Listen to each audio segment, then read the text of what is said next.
Online game নিয়ন্ত্রণের বিল প্রসঙ্গে এবার কেন্দ্রের ব্যাখ্যা তলব করল আদালত। সংসদের বাদল অধিবেশনে উভয় কক্ষেই পাশ হয়েছে the promotion and regulation of online gaming বিল 2025। এই বিলের মাধ্যমে অর্থের বিনিময়ে খেলা অনলাইন গেমগুলিকে নিষিদ্ধ করার কথা বলা হয়েছে। কেন্দ্রের ওই বিলের বিরোধিতায় ইতিমধ্যে মামলা হয়েছে কর্ণাটক হাইকোর্টে।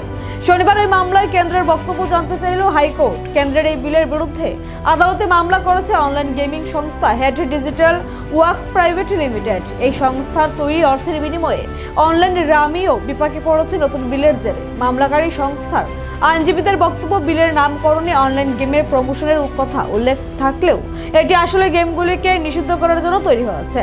হাইকোর্ট যাতে এই বিলের বিষয়ে কোনো অন্তর্বর্তী নির্দেশ দেয় সেই আর্জিও জানান মামলাকারীর পক্ষের আইনজীবীরা। আদালত বিষয়টি বিবেচনা করে না দেখা পর্যন্ত যাতে বিলটি আইনে পরিণত না হয় সেই আবেদনও জানান তারা।